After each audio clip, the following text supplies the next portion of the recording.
एक सारांश एक पुस्तक का आपके साथ शेयर करना चाहूंगा। आपने 7 habits of highly effective people जो पुस्तक आपने शायद पढ़ा होगा, स्टीफन कॉवी जो सबसे बड़े माने जाने वाले मैनेजमेंट गुरु थे, उन्होंने यह पुस्तक लिखा है।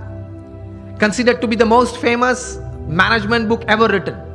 न्यूयॉर्क टाइम्स के बेस्ट सेलर में 60 हफ्ते तक ये टॉप पे थी और आज शायद 90% बी स्कूल्स में जहां MBA की डिग्रीज मिलती हैं यूरोप अमेरिका के साथ सब स्कूल्स में ये पुस्तक पढ़ाई जाती है। और फॉर्च्यून 500 कंपनीज के शायद ही कोई एग्जीक्यूटिव्स बचे होंगे जिन्होंने इस पुस्तक का कोई कोर्स ना किया हो, कोई क्रैश कोर्स 1 हफ्ते का, 2 हफ्ते का, 5 हफ्ते का कोर्स ना किया हो। इस पुस्तक उन्होंने लिखा, बहुत समझने वाली ये बात है, ध्यान से सुनना। उन्होंने अपने जीवन में यह पुस्तक लिखने से पहले 3000 सक्सेसफुल लोगों का संपर्क किया, जो सिर्फ धन कमाने में या व्यवसाय बढ़ाने में सफल नहीं, बड़े व्यवसाय के साथ जीवन के सभी रोल में सफल थे। हस्बैंड या वाइफ, ब्रदर या सिस्टर, नेबर या रिलेटिव, फ्रेंड, डॉटर या सन, सभी जो रोल हमें जीवन में सभी को करना है, वो सभी रोल में ये लोग सफलता उन्होंने पाई थी। ऐसे 3000 से ज्यादा लोग को वे मिले और मिलने के बाद शांति से 3 साल तक सोच मतलब विचार किए और फिर ये पुस्तक लिखिए, the 7 habits of highly effective people. मतलब अति असरकारक व्यक्तित्व धराने वाले व्यक्तियों के जीवन में ये 7 आदतें मैंने कॉमन देखी। मैं सभी का वर्णन नहीं करना चाहूंगा, लेकिन सिर्फ आपको नाम देता हूं। प्रथम आदत थी प्रोएक्टिव, जो सफलता के लिए बहुत जरूरी है। हम लोग एक्टिव तो हैं, प्रोएक्टिविटी मतलब प्रतिकूल परिस्थिति में सानुकूल प्रतिभाव। प्रतिकूल परिस्थिति में सानुकूल प्रतिभाव। आपके घर में आपके मन के मुताबिक बात नहीं बनी, फिर भी आप सबको साथ देना चाहते हो। आप जो ट्रस्ट में हो, जो संस्था में हो, जिसमें आपका प्रोजेक्ट, आपका विचार अच्छे थे, लेकिन सर्वानुमत से वो स्वीकार नहीं किया गया और किसी और का विचार स्वीकार किया गया, फिर भी आप इतने उत्साह से उस प्रोजेक्ट में अपने आप को वो सेवा में जोड़ सकते हो।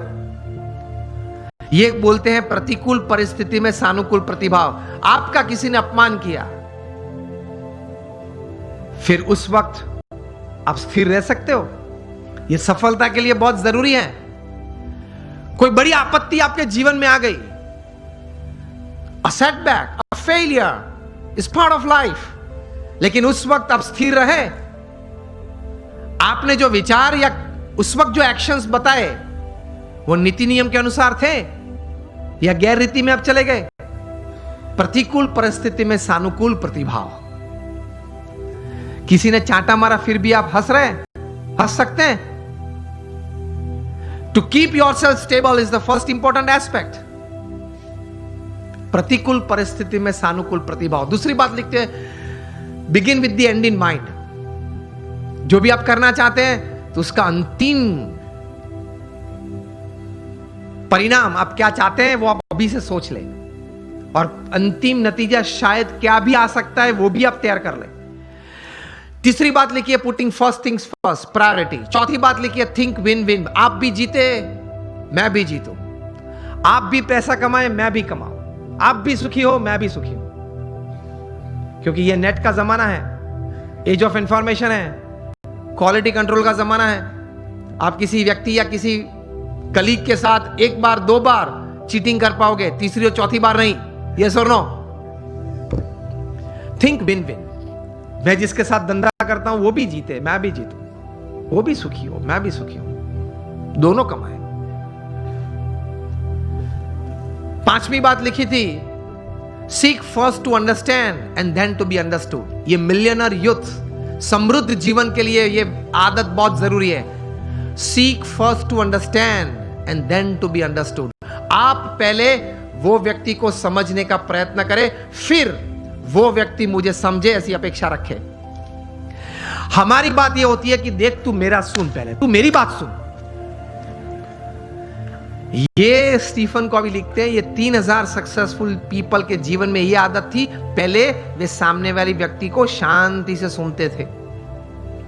कभी हम सुनते हैं तो उसके पीछे हमारा विचार ये रहता है कि इसको उत्तर क्या दूं।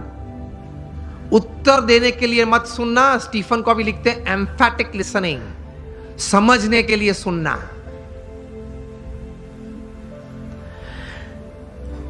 पांच आदतें हुई। 6 लिखते हैं सिनर्जी।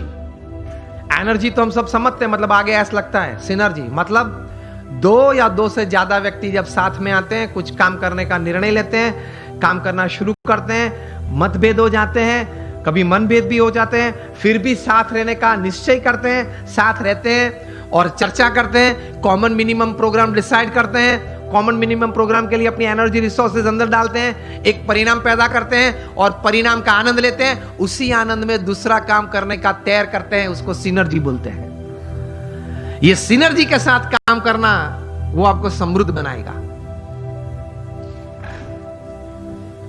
लेकिन हमारी विचारधारा और आदत ऐसी है, 1 इंडियन इक्वल टू 3 जापानीज। एक भारतीय, उसमें इतनी ताकत होती है, 3 जापानीज जो काम कर सकते हैं वो एक भारतीय कर सकता है। 1 Indian equal to 3 Japanese, 2 Indians equal to 1 Japanese. अब पता चला, जब 2 भारतीय साथ में आते हैं ना, तब सम टूटता है। मेरे हिसाब से करना है, वो बोले मेरे हिसाब से करना है, तो फिर दोनों की शक्ति साथ में आती है तो भी कितनी बन जाती है? एक जापानीज जैसी। And 3 Indians equal to 0। 3 साथ में आ जाते हैं तो 0 बन जाता है। मुझे तो अभी कहा गया कि सब यहां जो आपकी टीम है जीतो की और ये ऑर्गेनाइजेशन के, सब कई बार बात करते थे, सब जब पीछे बैठे, बहुत सम से बहुत अच्छी टीम बनी है और बहुत अच्छा कार्य कर रहे हैं। बोल रहे थे कि सब यहां देने आए हैं, निस्वार्थ भाव से सेवा करने आए हैं। तो ये एक भावना है तो ही इतना बड़ा काम होता है, वरना कैसे होता है। और 7th हैबिट लिखते हैं शार्पन योर सॉ। मतलब आपको अगर if you want to cut a tree by a saw तो you have to sharpen it. तो your saw, your physical saw, you have to keep exercises, mental saw, you have to keep good reading and thinking good, your emotional saw, that is you have to have the right type of feelings, and your spiritual saw. इसमें Stephen Covey लिखते हैं कि connect with your creator through prayers every day. आप अपने सर्जनहार के साथ संबंध नित्य रखना प्रार्थना के रूप से। ये 3000 सफल व्यक्ति के जीवन में उन्होंने भगवान के प्रति श्रद्धा दृढ़ देखी। ये सफलता का बहुत बड़ा कारण है, क्योंकि जीवन में ऐसे प्रसंग बनेंगे जब आपके मोबाइल में 500 नंबर होंगे, किसको फोन करूं वो प्रश्न आ जाएगा। और ऐसे प्रसंग बनेंगे सिवियर फेलियर के, जो लाइट हम देखते हैं, इलेक्ट्रिसिटी देखते हैं, थॉमस अल्वा एडिसन ने दी। एक बार सुबह में बड़ी आग लग गई और पूरी एडिसन फैक्ट्रीज जल गई। एडिसन को किसी ने बताया, वे चले सुबह में देखा कि it was a heap of ashes. छोटे बच्चे को साथ में लेके गए थे और बच्चे को बताया कि go and call your mother. क्यों? She might not have seen such a big heap of ash in her life. कितने स्थिर थे। और एडिसन की पत्नी जब आई, तब वो पत्नी तो एकदम जमीन पे गिर पड़ी कि हमारी फैक्ट्री की पूरी जल गई है फैक्ट्री। एडिसन ने अपनी पत्नी का हाथ पकड़ा और उसको स्टेबल किया। और एडिसन बोले ऊपर देख के, thank God all my mistakes have burned up, I am coming back at 10, I will start again. और ये इलेक्ट्रिसिटी और ये लाइट हमको दी। उन्होंने बोला कि भगवान आपका आभार, मेरी सब गलतियां जल गई। वो गलतियां नहीं थी, जब तक वे अस्तित्व में थी तब तक वे रिकॉर्ड्स थे, डेटा था। You got my point? जब तक वो पेपर्स थे, जब तक फैक्ट्री जल नहीं गई थी, लेबोरेटरी थी, तब तक वो सब क्या था? रिकॉर्ड्स और डेटा था। एक बार जल गई, यहां अभिगम बदल दिया। गलतियां थी, जल गई, I will start afresh. He did it and he give this. ये कहां से इतना बल आता है इस परिस्थिति में? प्रमुख स्वामी महाराज का संकल्प था कि लंदन में एक भव्य शिखरबद्ध मंदिर करना है। हैरो वहां एक एरिया है, वहां हमने जमीन भी ली।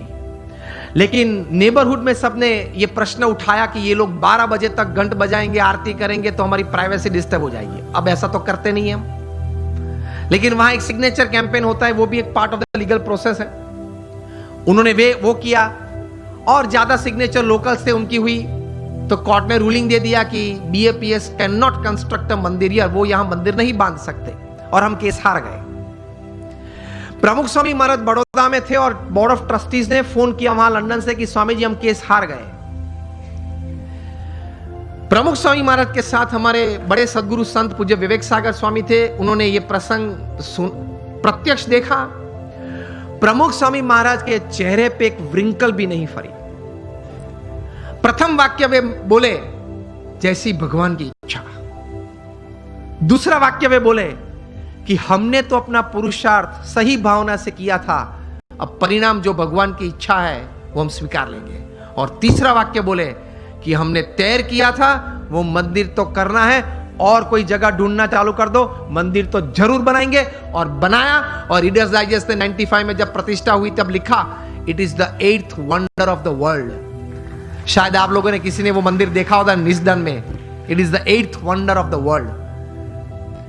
तो ऐसे महापुरुषों के जीवन में से ये बात सफलता के लिए सीखनी है, जब सेटबैक आए जीवन में, कोई फेलियर आए, कोई ऐसी परिस्थिति खड़ी हो जाए, तब ये इंट्रोस्पेक्शन करना कि मैंने अपनी बुद्धि के अनुसार पूरा पुरुषार्थ किया था, हां, तो अब भगवान की इच्छा, जो परिणाम आए वो मुझे स्वीकार है, लेकिन अब जो परिस्थिति है उससे बाहर निकलना है, और जो तय किया वो करना तो है ही।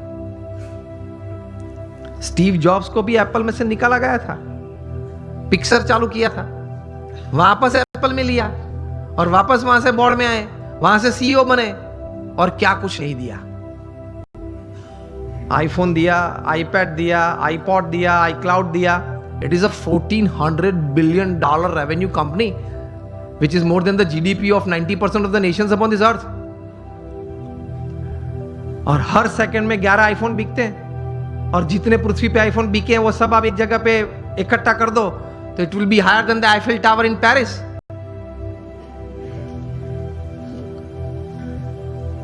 वे भी अपनी परिस्थिति जीवन में ऐसी थी जब खाना खाने के लिए हिंदू मंदिर में जाते थे। स्टीव जॉब्स, यही नाम का जीवन चरित्र उनके बचपन के मित्र एरिक्सन और निक बिल्टन ने लिखा है, उसमें यह बात लिखी है। तो ऐसी परिस्थिति आ जाए जब स्थिर रहना, स्वीकार लेना, भगवान में श्रद्धा रखना, थोड़ा आत्मविश्वास रखना, थोड़ा समय जाने देना, पुरुषार्थ करते रहना, बाहर निकल आते हैं। लोग बाहर निकल आते हैं। ऐसे you become a millionaire youth. आप एक समृद्ध व्यक्ति बन सकते हैं।